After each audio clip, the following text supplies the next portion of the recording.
В една ужасно студена сибирска зима в средата на 20 век, сред заснежените гори на Северен Урал, се разиграва един от най-ужасните и мистериозни инциденти в историята на планинарството.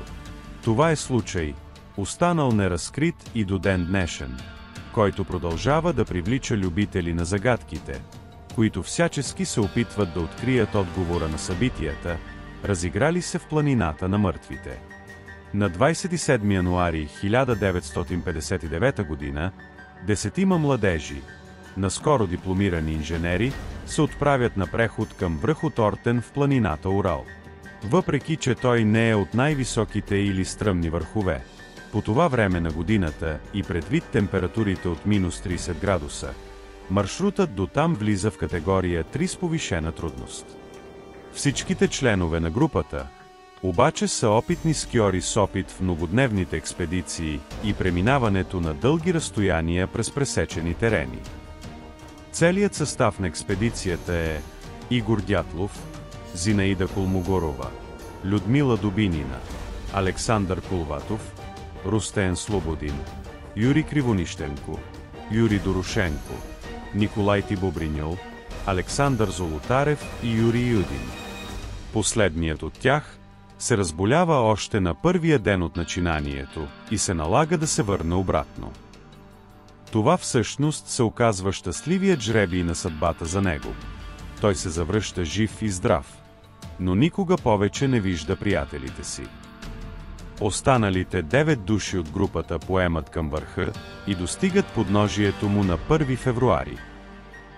Но още в началото времето се разваля и снежна буря ги отклонява на запад от целта към друг връх, известен сред местните мансийски племена като планината на мъртвите.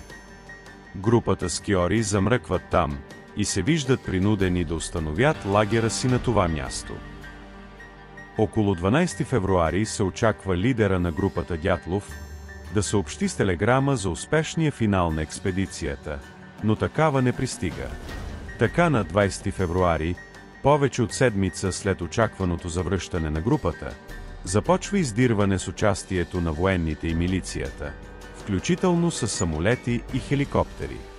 На 26 февруари е открит захвърления лагер на групата.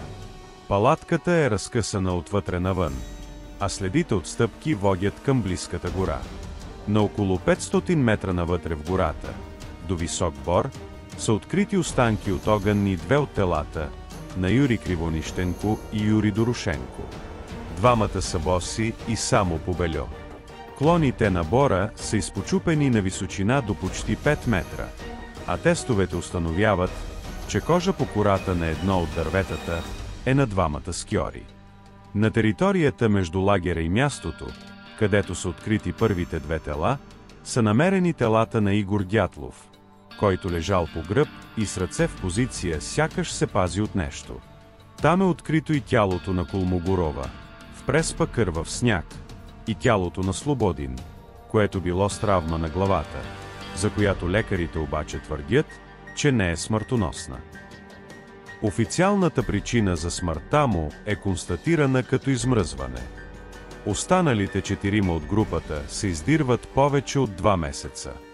Открити са на 4 май 1959 година, под 4 метра сняг, дълбоко в същата Борова гора.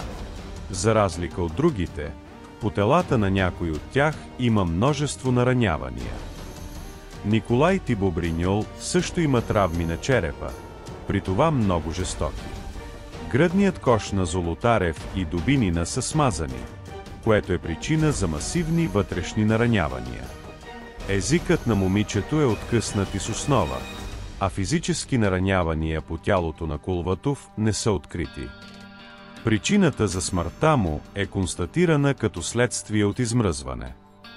Според докторите, за да бъдат нанесени толкова жестоки травми, е нужна изключително голяма сила, като при автомобилна катастрофа. Тези травми също не биха могли да бъдат нанесени от човек или горско животно. Официалното становище, което записват накрая в протокола е, че 9 скиори са загинали от непреодолима неизвестна сила, каквото и да значи това. Разследването официално е приключено през май 1959 година, поради липса на обвиняема страна и поради това, че следователите не намират никакви улики да е било извършено престъпление. След това случаят е засекретен от съветските служби и документацията по него е отворена отново, след 31 години. След множество опити да бъде разплетен този случай, били установени много интересни факти. Температурата в планината на 2 февруари 1959 година била около минус 30 градуса, а повечето от жертвите били боси и облечени само частично. При положение, че всички членове на групата са били опитни скиори, това потвърждава съмненията, че те са били силно изплашени от нещо. Следите от лагера показват, че всички от групата са го напуснали по собствена воля. 6 от групата били умрели от хипотермия, а другите 3 от фатални наранявания. Тестовете за радиация обаче показвали завишено ниво на радиация по дрехите на 2 от жертвите.